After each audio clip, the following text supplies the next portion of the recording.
저희가 이제 신속통합 기획이라고 해서 주민분들이 이제 뭐 우리 대상지 신속통합 기획 한대 많이 들으시긴 하셨을 텐데 이게 도대체 뭐지? 왜 하려고 하는 거지 궁금하신 분들이 좀 있을 것 같아서요.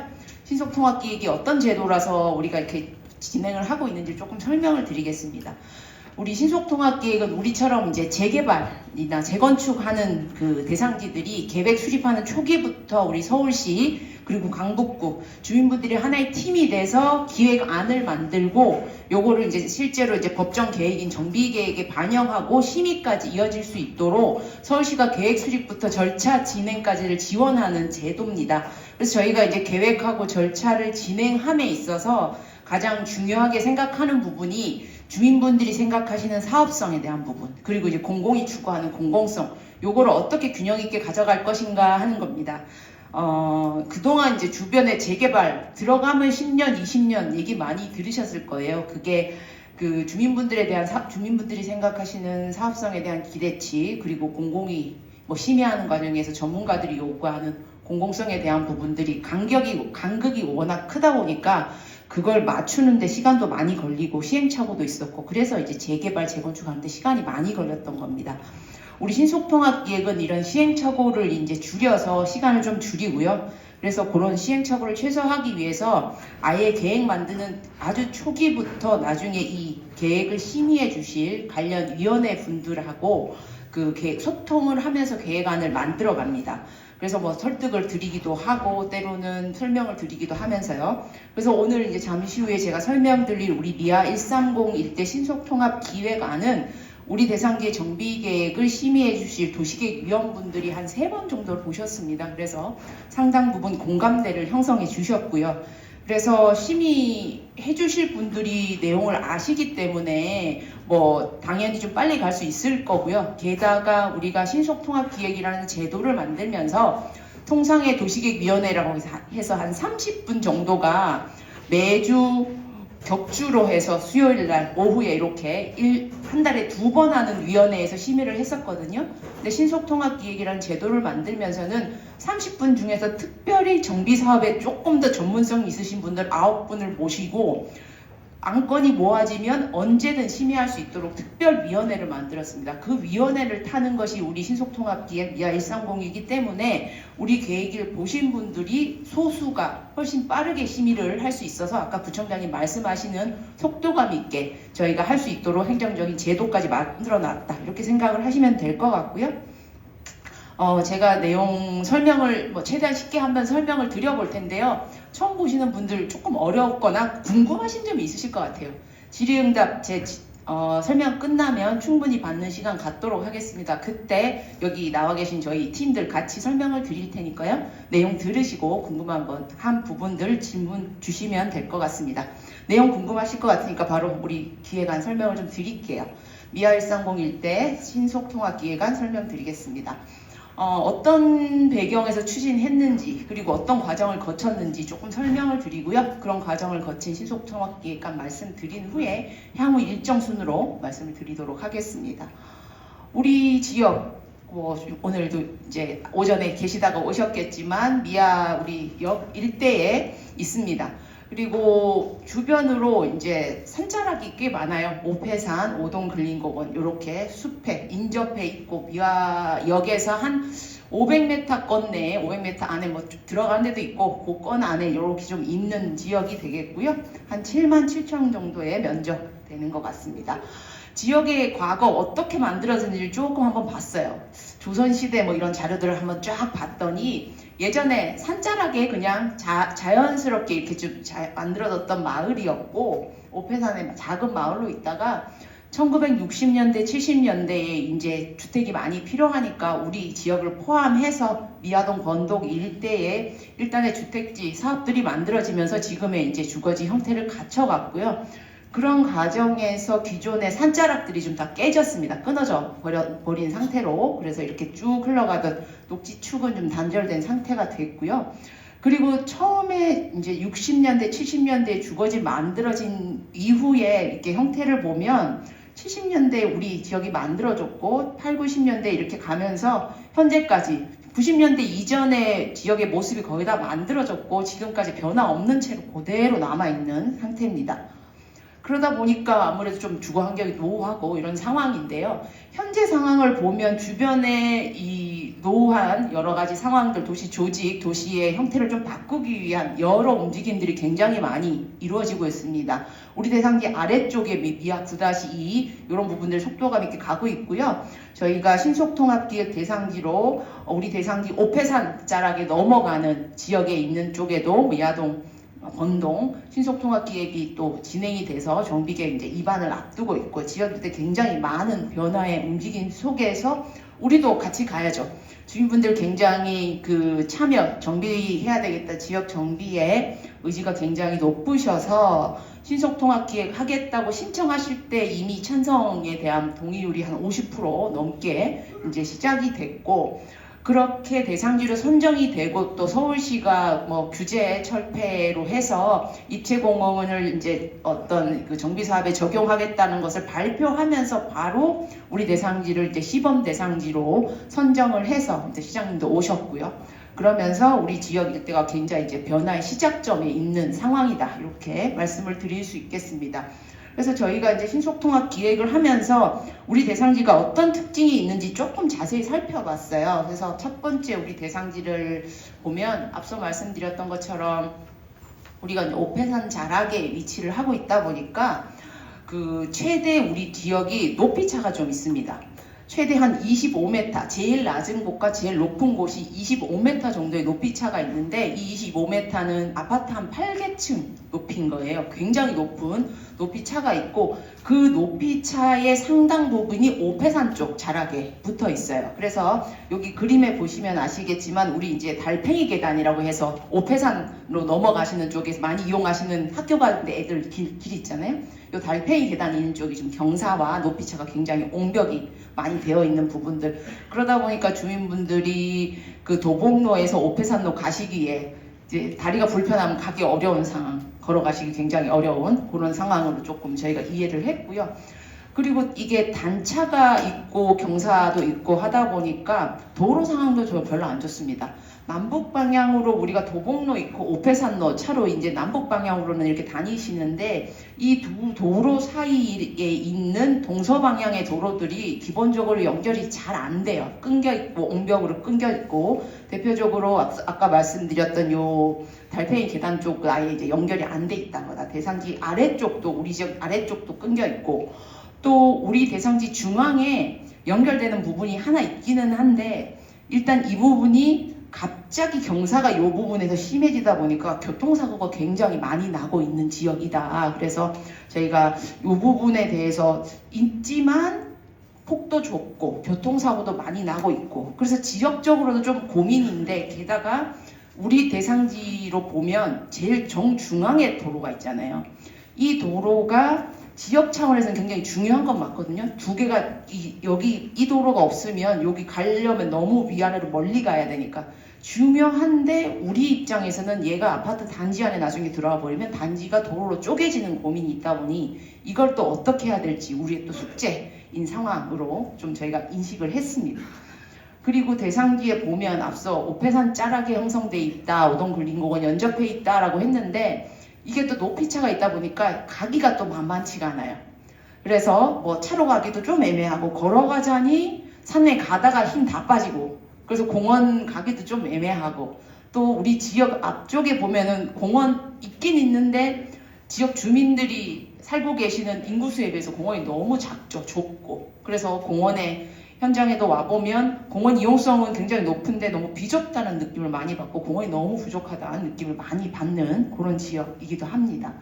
그리고 초등학교, 우리 화계초등학교 있으니까 너무 좋죠. 애들 학교 가기도 좋고 초등학교 오후에 이렇게 애들 그 하굣길에 한번 와봤거든요. 그랬더니 피아노 이렇게 학원에 소리도 들리고 아이들 띄워놓고 너무 좋은데 그래서 초등학교가 있으니 초품화 단지가 되겠다 싶으면서도 고민인 것은 초등학교 아이들의 통학 환경 안전하게 학교 가게끔 길을 만들어줘야 될 거고 그리고 우리가 이제 교육환경평가라고 해서 초등학교나 중학교 특히 초등학교 같은 경우는 오전에 연속적으로 한 2시간 동안 그림자가 치면 안 됩니다. 그게 법으로 되어 있어요. 그러다 보니까 이건 반대로 얘기하면 학교 근처에 높은 건물을 못 짓는 거죠. 그래서 저희가 체크를 해보면 이런 학교에 바로 맞닿는 부분은 한 4층 정도까지밖에 못 짓는 거죠. 4층 그리고 조금 올라가긴 합니다만 여기서부터 이렇게 올라갈 수 있어도 높이 제약을 좀 많이 받더라. 그럼 이걸 또 어떻게 풀어야 될까? 이 고민들 저희가 하면서 기획을 했습니다. 그리고 대상지 안에 그 주민분들의 땅이 뭐 많긴 하지만 생각보다 국공유지, 주민분들 땅이 아닌 게 많아요. 구유지, 시유지 뭐 이런 것들. 그래서 이런 땅들도 있고 우리가 또 종교시설도 한 2개 정도 있잖아요. 아래 그 사찰도 있고 수녀원도 있고 이렇게 있다 보니까 이 부분을 또 토지용 우리 계획 아파트 계획할 때 어떻게 해야 되냐 이 고민도 있습니다. 국공유지가 한 25% 정도 되는데요. 그러니까 4분의 1이 우리가 지금 사업하시겠다고 생각했던 땅의 4분의 1이 주인분들 땅이 아닌 국공유지인 거죠. 그러니까 이 국공유지는 나중에 계획을 해서 통상적으로 도로나 공원이나 뭐 주차장이나 뭐 이런 것들로 기본적으로 확보해야 되는 원칙을 갖고 있습니다. 그래서 4분의 1 정도는 잘라내고 우리가 시작을 해야 된다는 부분 또 고민을 해야 됐고, 종교시설 어떻게 할지, 요거를 저기 위치에 놔둬야 될지 옮겨야 될지 이 고민들도 굉장히 많은 채로 우리가 계획을 했다 이렇게 말씀을 드리고요. 그래서 이런 이슈들을 다 가지고 우리가 동서반영의 교통에 대한 부분, 화계초등학교의 아이들의 학교의 일조는 어떻게 할지, 도로는 단지 중앙의 도로는 어떻게 할지 여러 가지들을 다 고민을 해서 주민분들이 살기도 편하시면서 지역 일대의 변화를 선도하는 주거단지로 조성하기 위해서 계획안을 만들었다 이렇게 좀 말씀을 드리겠습니다. 수립 과정 조금 설명드리려고 하는데요. 우리 미아 130 이때는 앞서 이제 저희가 우리 강북구의 김대준 팀장이 설명해 주셨습니다만 그 신속통합기획과 선생님을 2분을 모셨어요. 도시 부분에 이제 성균관대학교 신준준 교수님, 그 건축 부분은 이제 홍익대학교 공순 교수님 2분을 모셨는데 저희가 대상지마다 뭐 MP 선생님을 1분 모시기도 하고 2분을 모시기도 합니다. 2분을 모시는 데는 뭐 이유가 있겠죠. 어렵거나 중요하거나. 근데 여기는 어렵고 중요해서 제가 그 삼고초려 비슷한 걸 해서 제발 좀 맡아주십시오. 제대로 좀 여기는 계획안을 만들어야 됩니다. 라고 해서 2분 우리 교수님들을 모시고요. 우리 서울시 신속통합기획과 그리고 신속통합기획이 끝나고 나면은 그 정비계획이라고 법정계획이 들어가는데 이 부분은 서울시 주거정비과가 담당을 합니다. 그래서 바통 이제 우리 이어달리기 하면 이제 바통 이제 이어받기 해야 되는데 여기가 알고 있어야 뭐 이어받기가 제대로 되잖아요. 그래서 저희가 계획과는 전 과정에 같이 했고요. 그리고 앞서 말씀드렸는데 요거를 실제 심의해 주실 도시계획 위원분들 아까 이제 엄선에서 특별위원회가 있다고 했는데 그분들한테 한 3번 정도 자문을 받았고요. 그래서 우리가 또 주민들 우리 이제 미아일상군 주민참여자분들하고도 사전에 한 2번 정도 뵀습니다. 10월에 한번 뵙고 11월에 뵈면서 이제 공감대를 형성하는 과정, 그리고 제일 수고해 주시는 우리 광복구 우리 주거정비과 함께 이렇게 하나의 팀이 돼서 저희가 계획안을 만들었습니다. 그래서 저희가 이제 뭐 실무적인 이제 NPMA 선생님들하고 공식적으로 한 8번 회의를 했고요. 공식적으로 8번 회의하려면 이제 실무지원은 더 많이 회의를 했겠죠. 이제 하고 자문회의도 한 3번 거치면서 주민들도 만나는 과정을 통해서 기본적인 오늘 안을 좀 다듬어 왔고, 오늘 그 이제 설명회를 거쳐서 주민분들이 공감을 해주시면 연내에 마무리를 목표로 지금 진행을 해오는 상황이고, 뭐 오늘 주시는 말씀들도 저희가 또 반영할 수 있는 부분들은 또 경청하고 듣고 가서야 또 반영할 수 있도록 그렇게 계속 진행하겠습니다. 이런 과정을 통해서 만든 저희 신속통합기획안 좀 소개를 드리겠습니다. 오패산 오동굴림공원에 하고 좀 어우러지면서도 주민분들의 생활을 좀 쾌적하셨으면 좋겠다, 그리고 편리하셨으면 좋겠다라고 해서 그 미아 센트럴 파크웨이라는 그 어떤 캐치프레이즈 하에서 저희가 한 7가지 전략을 가지고 계획안을 만들었고요. 하나씩 설명을 드리겠습니다. 먼저 좀 도로, 아까 말씀드렸잖아요. 도로 상황이 전반적으로 좀 안 좋아서 도로를 좀 대대적으로 정비를 하려는 계획을 좀 잡았고요. 우리 대상지뿐만 아니라 지역 차원을 위해서도 굉장히 필요한 부분이니까. 그리고 이제 보도 이런 부분도 차도 잘 다녀야 되지만 보도, 보행 같은 것도 굉장히 좀 좋도록 만들었습니다. 첫 번째 말씀을 드리면 전체적으로 도로에 대한 부분들을 이제 정비를 했다. 그래서 대상지 남측과 우리 서측 부분에 이제 차선을 굉장히 좀 많이 확보를 하면서 보차 분리를 해서 교통량으로 좀 편리하게 만들었고요. 대상지에 적절하게 차량 진출입도 가능하도록 총 3개소 차량 진출 입구를 했는데요. 조금 상세하게 이 부분은 좀 설명을 드려보면 우리 지역 아래쪽에 9-2라고 해서 우리보다 좀 사업 빨리 가고 있는 대상지가 하나 있어요. 근데 그 대상지가 우리 지역 경계부 남쪽인데 여기 보면 혹시 지금 현재 여기 도로가 없잖아요. 그러니까 이 단지가 자체적으로 우리 이제 도봉로하고 오폐산로를 연결하는 도로를 하나 신설하는 계획을 가지고 있었습니다. 그래서 우리가 그거를 이제 발견을 했고 찾아냈고 그래서 그러면 우리가 그 도로가 연결이 되니 그 도로를 더 제대로 정비해가지고 우리 지역에 같이 쓰자. 우리뿐만 아니라 지역 차원에서 훨씬 좋게 만들자. 이렇게 계획을 했습니다. 지금 이게 현재 상황인데요.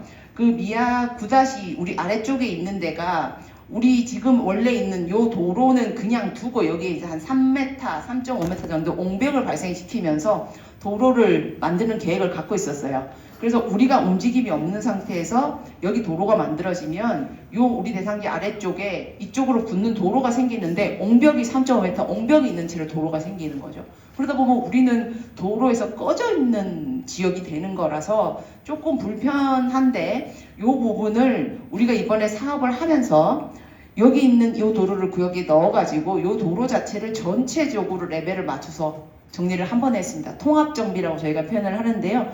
지금 제가 마이크를 들고 있어서 그렇습니다만 한번 말씀을 드려보면 기존의 도로가 이렇게 돼 있고요. 잠깐만요. 이렇게 돼 있고 도로를 이렇게 만드는 거였어요. 이렇게. 근데 이걸 이렇게 만드는 거예요.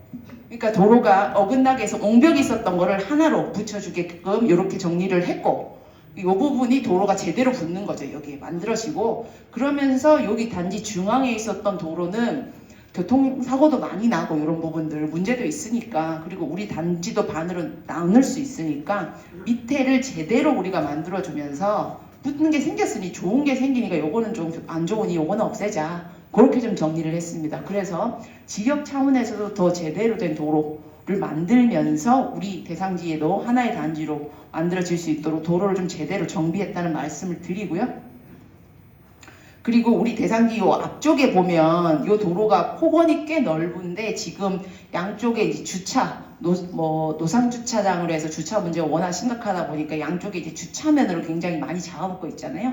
그런 부분들을 전체적으로 요 주차에 대한 부분은 없애고 여기를 한 3차로로 제대로 된 도로로 좀 만드는 계획을 했습니다.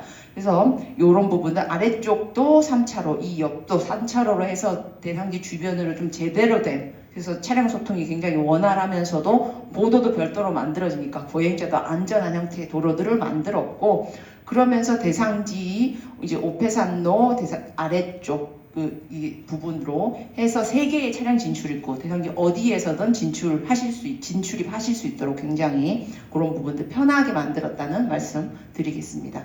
그리고 두 번째 이제 공원을 좀 제대로 저희가 좀 만들어야 되겠다 생각을 했는데요. 저희가 서울시에서 신속통합기획을 우리 대상지 하기 전에 한 딱 1년쯤 전에 저희가 이제 주민 설명회를 했는데 여기 미아동 오폐산 바로 만나는 쪽에 미아동 258 번동 148에 신속통합기획안을 했어요. 그래서 이제 요 조만간에 이제 정비구역 지정 위원회 심의만 앞두고 있는데 이거를 할 때도 저희가 이 오폐산 자락하고 요 오동 근린공원에 좀 끊어져 있는 부분을 이렇게 좀 연결을 하고 걔를 이 대상지에서 가장 앞단까지 끌고 올 수 있도록 이렇게 좀 공원을 좀 이렇게 좀 가지고 오는 계획을 했거든요. 그래서 우리 대상지는 또 미아역에서 좀 더 가깝기 때문에 이렇게 기존에 연결했던 거를 이 축을 쫙 이 시가지로까지 가지고 오는 그래서 주민분들이 굳이 오폐산까지 20-30분, 40분 걸어서 가시지 않아도 그냥 내 집에서 바로 나오면 공원이 만들어질 수 있는 형태의 그 공원 녹지축을 좀 크게 좀 조성을 하고자 했고요. 조금 자세히 말씀을 드려보면 우리 여기 그 미아교회인가요? 미아교회 있고 여기 현대아파트 있잖아요. 거기가 제일 우리 지역에서 높고 경사가 심하잖아요. 그 부분 일대를 입체공원이라는 형태로 조성을 하고, 그리고 우리 초등학교 아래쪽에 여기 그 아까 말씀드렸던 높이 많이 못 올라간다고 했던 거 있잖아요. 한 4층 정도밖에 안 된다. 거기 일대를 전체적으로 공원으로 쫙 조성을 해서 입체공원과 일반적으로 쓰는 공원을 한 번으로 이렇게 해가지고 이 축이 이 앞까지 쫙 나올 수 있도록, 그래서 주민분들 굉장히 생활이 쾌적하시기도 하고, 이런 입체공원이나 이런 공원 하부에는 지역에 필요한 시설들도 확충하는, 그렇게 해서 이제 공원 녹지를 전체적으로 크게 쫙 가져오는 계획을 좀 만들었고요. 그래서 우리가 요거 이제 입체공원의 예시적인 모습인데, 공원의 이런 부분들이 요 부분이 입체공원입니다. 이런 부분에서 뭐 우리 초등학교도 있고 하니까 아이들이 다양한 활동도 할 수 있도록 이렇게 하면서, 요거는 뭐 저희가 행정적으로 잘 챙기면 되는 부분이거든요. 입체공원의 요건에 다 맞도록, 법적으로 그 제도의 요건에 다 맞도록 입체공원을 조금 이제 시설을 배치했다, 요 말씀을 드리고요. 두 번째로는 요거는 보면 입체공원이면 경사진인데 공원이 제대로 걸어다닐 수는 있어? 걱정되잖아요. 그래서 우리가 기본적으로 이 경사지 법적 요건에 다 맞도록 해놓고, 특히 그 요 입체공원 안쪽에는 보행 동선이 휠체어로 다닐 수 있도록, 그 장애인들이 휠체어 이동하는데 문제 없는 그런 경사도로 다 해서 그 굉장히 안전하고 편리하게, 우리 뭐 교통약자라고 표현하는데요, 뭐 어르신들 유모차, 휠체어 이렇게 다 다닐 수 있도록 굉장히 동선들을 좀 만들었다, 이렇게 좀 말씀을 드릴 수 있을 것 같고요. 그리고 공원이 만들어졌으면 어딘가로 또 잘 들어가야 되니까 오페산 쪽에서는 바로 맞닿아 있어서 오페산 쪽에서는 바로 또 들어갈 수 있도록, 이렇게 오페산 쪽에서 바로 이렇게 공원이 보면 여기 경사지로 이렇게 내려가는 부분이고요. 이렇게 내려가는 부분들 이렇게 좀 보실 수 있고, 그리고 얘가 이제 면적이 그럼 얼만큼 되냐? 공원이 이제 입체공원에서 저희가 한 5천 정도, 그리고 일반공원 한 7천 동에서 12,000 정도의 공원을 좀 만들려고 합니다. 이 12,000이라고 표현은 저희가 서울광장이 90%인데 서울광장 멀리 있잖아요. 면적 어디냐면 우리 하계초등학교 있죠. 그 운동장 포함해서 학교 전체 건물 다 있는 데가 한 11,300 정도 면적이 되더라고요. 그러니까 화계초등학교 전체 면적보다 더 큰 공원이 만들어진다, 이렇게 생각을 하시면 됩니다. 폭은 최소 30m, 폭은 제일 좁은 데는 30m, 그리고 넓은 데는 한 90m까지 되고요. 그리고 이 길이는 제가 저 끝부터 오페산 여기 자락에서부터 쫙 재보니까 한 250m 정도의 공원이, 굉장히 넓고 시원한 공원이 만들어진다. 그래서 센트럴 파크웨이, 공원 길이 만들어지는 이런 공원 조성 계획을 저희가 했다라는 말씀을 드리고요. 근데 이제 공원은 많은 건 좋은데 주민분들 땅을 잘라내가지고 공원을 만들려면 우리가 아파트 지을 공간이 부족한데 염려하실 수 있잖아요. 근데 이 부분이 우리 땅이 앞서 말씀드렸던 국공유지가 많더라, 그 부분을 차관해서 풀었습니다. 기부 체납, 주민분들이 공원 조성과 관련해서 별도의 기부 체납이나 공공기획 없이도 공공이 기존에 있었던 땅을 주민분들이 쾌적하게 사는데 제일 좋은 공원으로 전환을 시켰다고 생각을 하시면 돼요. 그래서 우리가 기존에 이제 국공유지, 우리 땅이 아닌 게 한 25%가 있었고, 그래서 그 25%는 통상적으로 도로나 공원, 뭐 주차장, 뭐 공공공지, 이렇게 공공땅으로 내놔야 되는 거거든요. 그래서 그게 이렇게 내놓으면 우리 그 아파트 지을 면적이 한 57,000 정도가 됩니다. 근데 우리가 이제 입체공원이라는 걸 도입한다고 했잖아요. 근데 이 입체공원이 뭐냐면, 그 땅은 일단 소유권은 주민들 소유예요. 근데 공원으로 조성된 상부의 일정 공간만큼은 이제 공원으로 이제 뭐 이렇게 법적으로 뭐 구분지상권이라고 해서 공원으로 쓰게 하되, 우리가 그 소위 말하는 아파트 지을 공간으로 내 땅 면적이 얼마냐에는 이 입체공원이 들어가는 겁니다. 그래서 이게 입체공원이 여기 공원인 것 같지만 우리가 아파트 지은 거를 계산할 때는 이게 우리 땅인 걸로 계산이 되는 거죠. 그래서 이렇게 공원으로, 일반 공원으로 조성했을 때보다 땅 면적이 한 5,200 정도 많은 걸로 계산이 돼서 이제 어떤 아파트에 대한 부분들을 계산할 수 있기 때문에 주민분들의 이 아파트가 늘어나는 효과가 있고요. 실질적으로는 그 입체공원이 한 5,200 정도 적용이 되면서 한 170세대 정도가 증가하는 효과, 아파트가 이게 전체 그냥 일반 공원이었을 때 대비로 해서 그런 효과가 있고요. 근데 이게 기존의 국공유지가 이 입체공원 먼저 포함하는 거의 다였거든요. 그러니까 우리는 이만큼으로 잘라야 되는데 획지 면적이 지금 보면 25%인데 정비 기반 시설에서 전환되는 비율이 한 19%에서 29%가 아니라 면적이 더 작아져요. 그러니까 공공의 공간들 이런 부분들은 공원을 확보하면서도 아파트 획지는 늘어나는 효과. 그래서 170세대가 일반 공원을 했을 때보다 170세대가 늘어나는 효과들이 있어서 굉장히 사업적으로도 유리해진다. 이렇게 되고, 요건 뒷단에 말씀을 드리겠습니다. 말씀을 드리겠지만, 이제 우리가 용적률이라는 부분들을 이제 계산을 해볼 때 여기에 실제로 땅 면적이 늘어나는 효과가 있기 때문에 용적률 측면에서 더 유리해지는 효과도 있을 거다 이렇게 말씀을 드리고 그거는 숫자적으로 뒤에 또 한번 보여드리도록 하겠습니다. 그래서 여기서 말씀드리고 싶은 요지는 공원은 충분히 확보하는데 주민분들의 추가적인 부담 없이 근데 오히려 주민분들이 아파트를 지을 수 있는 공간은 더 넓어지는 효과를 가질 수 있는 형태로 공원 계획을 했다. 입체공원을 도입했다. 이렇게 생각을 하시면 될 것 같아요. 그리고 이제 우리가 아파트 요 지역이 이제 경사가 많다고 했잖아요. 그러니까 이제 아까 제가 아파트 8계층 높이 차이가 나는 지역입니다라고 했는데 그거를 어딘가에서는 단차를 이제 정리를 해줘야 될 거잖아요. 그래서 이거를 아파트 단지를 한 판으로 쫙 조성하면 어디 끝단에 가서 25m의 높이 옹벽이 발생을 하는 거죠. 그렇게 되지 않도록 단지를 적정한 수준에서 소위 말하는 단단단 이렇게 형태로 좀 땅 정리를 좀 했다는 말씀을 드리고요. 이제 데크형이라고 제가 표현을 하는데 땅 정리를 이렇게 좀 했고 그러면서도 그 땅들이 우리 아이들 초등학교 학교 가는 길 같은 경우도 보면은 요 학교 출입구부터 애들이 막 전력 질주해서 다니잖아요. 그런 길들은 또 여기 편리하게 아파트 진출입구하고 이렇게 경사 없이 다닐 수 있도록 한다든지 그리고 이런 단차 있는 부분들도 옹벽으로 안 느껴지게 주민들 필요한 다양한 시설들을 배치한다든지 그리고 또 이런 부분들은 또 테라스 하우스 이런 부분들로 좀 배치해서 마당이 내 집 앞에서 또 아파트지만 마당을 누리고 싶으신 분들이나 이렇게 테라스 누리고 싶으신 분들은 한다든지 그 다양한 형태로 해서 그 주변과 너무 과도한 옹벽도 발생하지 않으면서 주민들이 생활에 편하시도록 대지를 좀 조성했다 땅을 정리했다 이 말씀을 드릴 수 있을 것 같고요.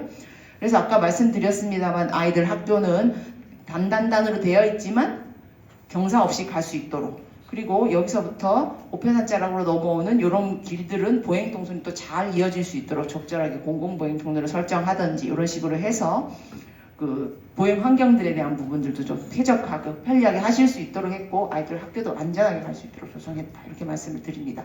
그리고 우리가 또 한 700세대 정도의 아파트 단지를 계획을 하고 있는데요.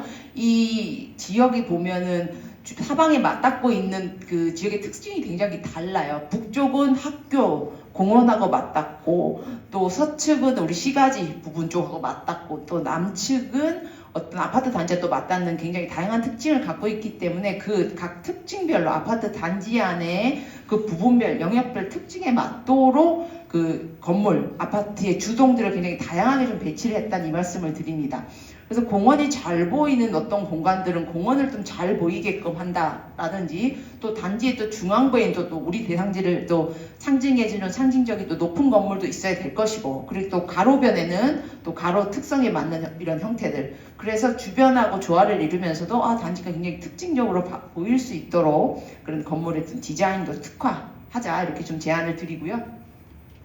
그래서 보시면 이런 부분들은 그 대상지 남쪽 부분에 이런 아까 만들어지는 통합 쪽으로 만들어지는 계단 우리 도로 말씀드렸잖아요. 도로 옆쪽으로 이렇게 단들을 이렇게 보면서 뭐 테라스형 하우스 그래서 이런 부분들은 좀 완전 남향은 아니지만 남서향인가요? 남동향인가요? 남서향 이렇게 해서 좀 향들을 적절히 배치를 해서 주민분들의 거주성에 대한 부분도 문제가 없도록 했고 이런 부분도 보면 공원을 또 바로 볼 수 있는 이렇게 주동을 또 배치한다든지 이렇게 해서 좀 지역이 좀 특징적인 지역의 특징을 아파트 단지에 이런 그 주동들이 받아서 이렇게 또 차별화되고 창의적인 어떤 건축물들의 형태가 나올 수 있도록 했다는 말씀을 드리고 테라스형 주택들 예시적으로 이런 부분들 보여드립니다.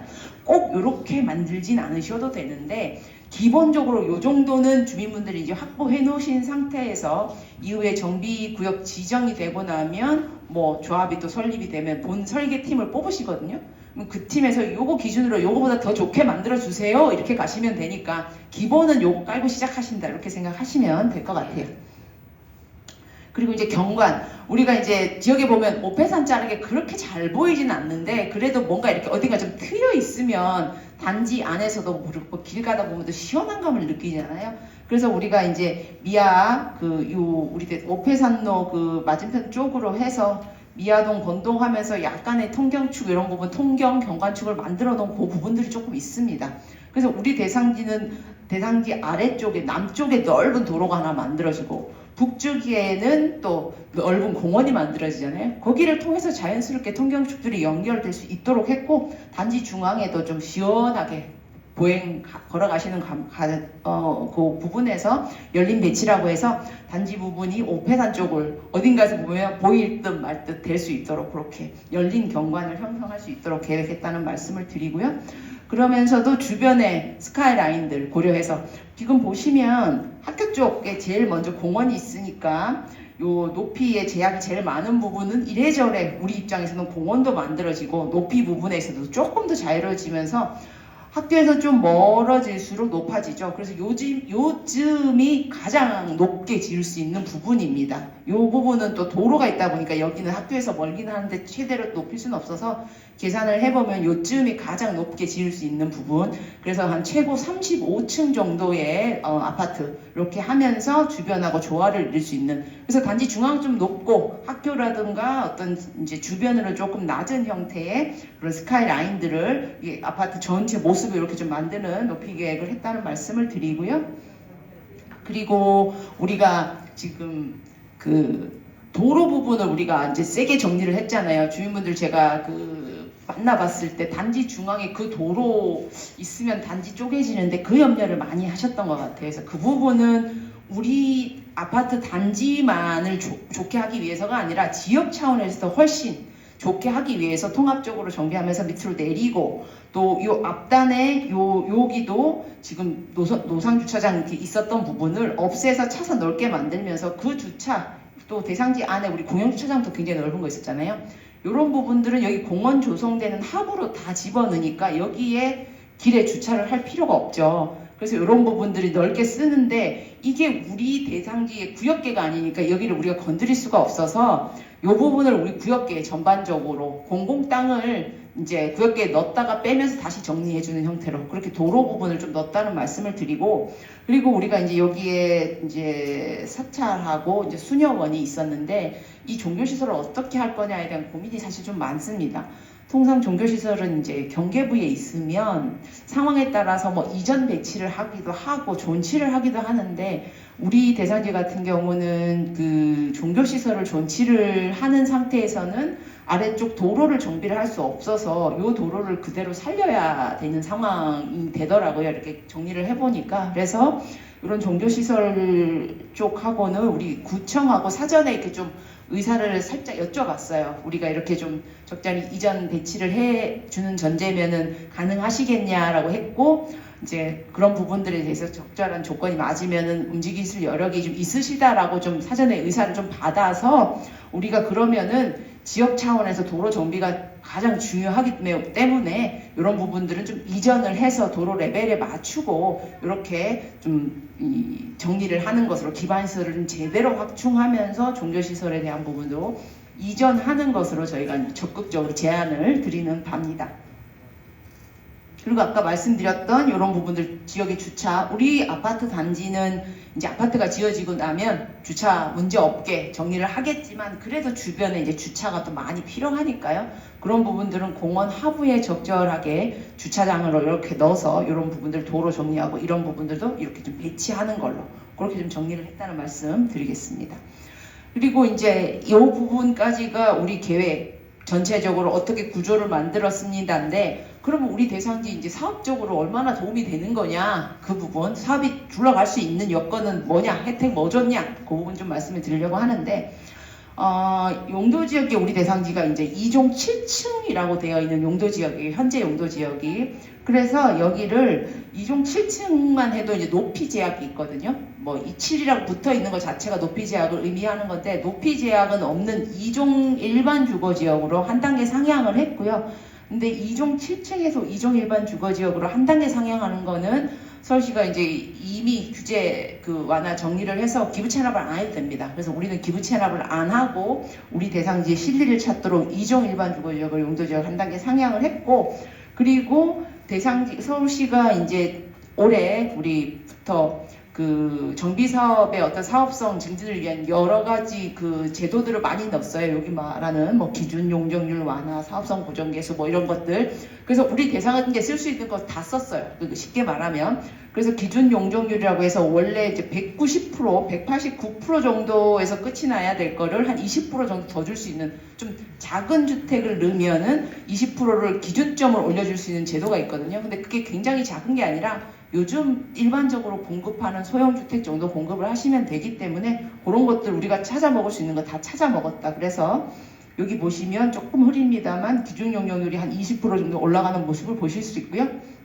여기 이 부분 허용이라고 해서 여기 또 두 번째 용도 지역인데, 여기도 우리가 이제 사업성 보정 개수라고 해서 최대 2 정도까지 숫자를 줄 수 있는데, 이 숫자는 서울시 전체 평균 토지 지가, 공시지가 대비 우리 지역의 지가가 얼마 정도 수준이냐는 거죠. 그래서 우리 계산해봤더니 서울시 땅값, 우리 땅값을 서울시 땅값을 위에 놓고 이렇게 나눴더니 서울시 땅값보다 한 1.8배 정도 우리가 낮답니다. 그래서 1.8이라는 숫자를 여기다가 적용을 해줘서 요 20이라 해서 끝날 숫자를 이 기준점을 36으로 또 들어 올리고요. 그래서 이런 과정을 통해서 굉장히 이 혜택을 받을 수 있는 부분들, 기준점들을 들어 올렸고요. 그리고 우리가 입체공원을 아까 적용을 한다고 했는데, 입체공원을 또 이제 적용을 하면 조성 비용을 여기 태워주도록 또 제도 개선을 한번 했어요, 입체공원. 그래서 그 부분을 또 태우고 해서 굉장히 지금 보시면 이 부분이 이제 임대주택이 들어가야 되는 부분인데, 임대주택이 들어가야 될 폭을 굉장히 많이 좀 줄여줘서 우리는 사실상 재개발을 하면 해야 되는 최소한의 임대주택 수준만 하고 나머지 분들은 주민분들의 분양분으로 가져갈 수 있도록 해서 사업성 증진에 대한 부분들 이제 적용을 잘 가실 수 있도록 그런 혜택들을 다 적용을 해드렸고요. 그리고 이제 입체공원 아까 말씀을 드렸는데, 그러면 이제 계산을 다시 한번 해보자 이거죠. 그래서 입체공원을 2종이라는, 아까 이제 용도지역을 2종 7층에서 2종으로 해서 입체공원을 적용했는데, 이게 원래 우리가 한 계획이거든요. 근데 우리가 입체공원을 안 했다고 했으면 땅 면적이 한 57,300 정도에서 끝나야 돼요. 그래서 세대수는 계산해보면 한 1,590세대 그 정도에서 끝이 나야 되는데, 우리가 입체공원을 하면서 땅 면적이, 우리 아파트 짓는 면적이 한 62,500 정도로 5,200 정도가 증가하니까 1,730세대까지 늘어나는, 그래서 이 부분이 우리가 지금 계획을 적용하려고 하는 거고요. 그리고 용도지역을 사실 그러면 2종보다는 3종이 더 높은 용도지역을 가져가는데 더 많이 지을 수 있는데 라고 얘기를 하거든요, 통상. 그러니까 용적률은 뭐냐면 내 땅이 100인데 용적률이 250이면 2.5배를 지을 수 있는 거고요. 용적률이 300이면 3배까지 지을 수 있는 겁니다. 그래서 2종은 250%라는 용적률을 갖기 때문에 2.5배를 지을 수 있고요. 3종은 300%이기 때문에 3배까지 지을 수 있는 거예요. 통상적인 땅에서는 3종이 유리하거든요. 근데 우리 땅은 아니더라고요. 왜냐하면 우리 땅 같은 경우는 근데 이제 2종 대비로 3종이 그럼 뭐가 문제냐면 기부 체납을 해야 됩니다. 땅 면적에 한 단계 올라가기 때문에 10% 땅을 잘라내야 돼요. 근데 통상적인 경우에는 땅을 잘라내도 좀 유리해지는 게 일반적인데, 우리는 학교 때문에 높이 제약이 있다고 아까 말씀을 드렸잖아요. 그래서 지금 학교 때문에 찾을 수 있는 높이를 다 찾았거든요. 그래서 3종으로 가도 그 높이 이상 못 올라가는 거죠. 그렇기 때문에 3종으로 올리면 땅 면적은 기부 체납을 해야 돼서 땅 면적은 주는데 용적률이라는 부분은 실질적으로 이게 250 이상 못 올라가기 때문에 땅 면적만 줄고 난 혜택을 못 받아서 굳이 이걸 할 필요가 없다, 주민분들 입장에서. 그래서 요게 기부 체납 안 하고 가실 수 있으니까 제일 좋고, 우리는 근데 요 부분이 내 땅에 들어왔기 때문에 요렇게 250%를 적용하는 게 아니라 요 부분에 250%를 적용이 아니라 요렇게 250%를 적용하거든요. 그래서 얼핏 보면 내 땅이 아닌 것 같지만 내 땅인 얘 때문에 여기만 하면 273% 정도를 올리는 것처럼, 그러니까 273%는 용도지역 상향에서 3종으로 가야 되는 건데 용도지역 상향 안 하고 기부채납 없이도 273%의 효과를 누릴 수 있는 거가 입체공원의 효과인데 그 효과를 저희가 누리면서 갔다. 그렇기 때문에 주민분들께서 사업적으로는 굉장히 훨씬 유리하다. 입체공원 제도가 그래서 이제 만들어졌는데 모든 지역에 다 쓸 수 있는 건 아니거든요. 주변에 공원이 풍부해야 되고 입체공원 땅은 구릉지어야 되고 요건이 몇 가지가 있습니다. 근데 그런 요건을 따지다 보면 그 요건이 적용되는 대상지가 많지는 않은데 우리 지역은 딱 그 지역에 맞고 게다가 국공유지가 많은 것도 우리 입장에서는 공원을 충분히 확보할 수 있는 그런 것들이 됐기 때문에 그런 거 삼박자가 잘 맞아 떨어져서 입체공원을 도입해서 실제 용도지역 상향 없이도 실체감 용적률을 273%에 달하는 굉장히 사업적으로 용이한 계획안을 만들어냈다. 이렇게 말씀을 드릴 수 있을 것 같습니다. 여기까지가 저희가 이제 만든 계획안을 좀 설명을 드렸고요. 요약을 해보면 입체공원하고 공원 연계해서 광폭의 굉장히 12,000의 넓은 공원을 좀 만들었고, 그리고서 이제 동서방향의 도로도 단지를 안 쪼개면서도 도로의 구조가 굉장히 좋고 편리한 형태의 도로를 좀 정비했다라는 부분들, 그리고 주차장 충분히 확보했고요. 그리고 이제 아이들이 학교 가는 길을 좀 편리하게 만들었다는 거, 그리고 이제 이런 그 기반시설 정리하기 위해서 이런 부분들 구역계에 넣었고 종교시설 좀 정리했다는 부분들, 그 용도지역 우리가 실리를 찾을 수 있는 최대의 용도지역 범위 안에서 최선의 그 계획을 해서 35층 정도 1730세대 정도의 계획안. 근데 1730세대는 더 느리실 수도 있고요, 줄이실 수도 있어요. 평형에 대한 부분은 저희가 꼭 요 평형으로 하십시오 하지 않거든요. 그래서 주민분들이 나중에 이제 이런 수요조사를 할 텐데 나는 좀 넓은 분담금 좀 더 내도 넓게 살고 싶다 하시는 분들이 많으면 넓은 평형으로 조정을 하시고요. 그러면 1730보다 줍니다. 근데 분담금 요즘에 20평대도 좋은데 조그만 데 많이 하고 분담금 좀 줄이자, 일반 분양금 많이 하자라고 하면 저거보다 세대수를 더 늘리실 수도 있고, 그거는 이제 탄력적으로 하실 수 있다는 부분들. 근데 저희는 이제 일반적인 형태로 했을 때 이제 1730세대 정도를 좀 대안을 드리고요. 토지 등수회전 한 950분 정도 되더라고요. 그래서 이제 임대주택 숫자 대충 빼고 나니까 그냥 조합원 분양 말고요, 일반 분양 한 500개 이상 나오는 걸로 숫자 체크는 했거든요. 그래서 사업적으로는 이제 꽤 괜찮을 것 같다. 이렇게 좀 이제 감각적으로 판단을 하고 계획을 했다는 말씀을 드리겠습니다. 이 부분 이제 제가 아까 말씀드렸던 전체 한 땅 면적은 우리 아파트 짓는 부분은 62,500 정도 될 것 같고 입체공원까지 포함을 해서 이렇게가 우리 주민분들 땅이라고 생각하시면 돼요. 그래서 1700 용적률 249.7, 실제로 250% 이하, 근데 실제 체감되는 거는 273% 정도에 해당하는 거고요. 그리고 최고 35층의 1730세대 주차 부분은 법정 주차량보다 훨씬 많게 이런 부분들 좀 계획했다는 말씀을 드리고, 그래서 뭐 보행 동선들, 비상 차량 동선들 다 문제 없이 기본적으로 체크 다 해서요, 이렇게 좀 계획했다는 말씀들 드리겠습니다.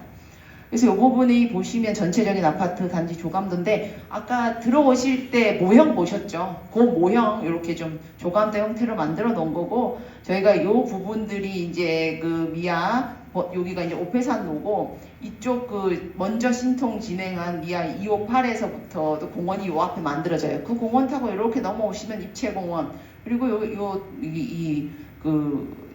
보행자들이 편하게 다닐 수 있는 이 경사지를 따라서 이렇게 공원을 이용을 하시면 된다는 부분들. 그래서 이 화기초등학교 면적보다 이 한치 이만큼 면적보다 더 넓은 형태의 공원이 만들어진다라는 부분. 그리고 아이들이 그 하굣길에 여기서 또 놀 수 있도록 이런 공원들 만들어줬고, 단지 중앙에 최대 한 35층의 이런 부분들 보시면 테라스 하우스 이렇게 형태로 해서 좀 만들어지는 형태가 될 것 같고요. 그리고 이 부분은 저희가 이제 여기부터 공원이 쭉 연결이 됐고 이렇게 넘어서, 그래서 주민분들 뭐 공원 좀 제대로 한번 가보자고 하시면 여기서 시작해서 쭉 걸어서 넘어서 이렇게 공원 타고 쭉 가셔도 되고, 또 여기만 해도 충분하다, 여기서 쉬셔도 되고. 그래서 이제 강북구 일대에 우리 미아동 일대에 굉장히 넓고 그 주민분들이 많이 누릴 수 있는 공원들이 쫙 펼쳐진다. 이런 모습들을 마지막으로 보여드리고자 합니다. 향후 일정들 조금 말씀을 드리려고 하는데요. 사실 지역 보면은 제가 초등학교 있는 지역들, 역 근처에 있는 지역들 가면 주민분들한테 할 말이 많아서 되게 좋기는 해요. 초품화 얘기할 수 있고요. 그리고 또 역세권 좋잖아요, 우리가. 그런데 공원까지 데리고 있는 데가 생각보다 많지가 않고, 저희가 공원을 사실 많이 확보하기가 쉽지가 않아요. 왜냐하면 주민분들 땅을 잘라내거나 이래야 되는 경우가 많으니까. 근데 이 지역은 국공유지가 어차피 주민분들 땅이 아닌 부분들이 많은데, 그러면 주민분들의 땅이 아닌 거를 뭐 여러 가지 시설이 들어올 수 있겠지만 주민분들의 생활에 가장 쾌적도를 높일 수 있는 공원들을 쫙 해서, 그래서 초품화, 뭐 역세권, 공세권이라고도 하고 요즘에, 그죠? 그런 부분들을 다 그래서 쾌적하고 편리하고 뭐 이런 그 지역들이 만들어질 수 있는, 그래서 정말 명품의 주거단지가 만들어질 거다. 그래서 제가 저희 담당들하고 이제 수시로 얘기를 하는데, 이거 진짜 만들었을 때 여기 와서 보면 뿌듯할 것 같다, 이 얘기도 했습니다. 그래서 제가 꼭 오자, 몇 년에 언제가 될지 모르겠지만, 근데 이제 우리 강북구청장님도 말씀하셨고, 강북구 워낙에 빠르게 뛰고 있기 때문에 좀 빨리 가서 저도 좀 보고 싶다, 이렇게 희망을 하고 있습니다. 오늘 12월 8일이죠. 그래서 오늘 이제 주민분들 이제 의견과 뭐 질문을 받아봐야 알겠습니다만, 오늘 자리에서 이제 상당 부분 공감대를 형성을 해주시면 연내에 좀 마무리를 하고, 신속통합기획 마무리했습니다, 보도자료를 좀 낼까 싶어요. 그래서 연내 마무리를 하고, 그러고서 이제 본격적으로 이제 정비계획 법정 절차를 들어갈 텐데,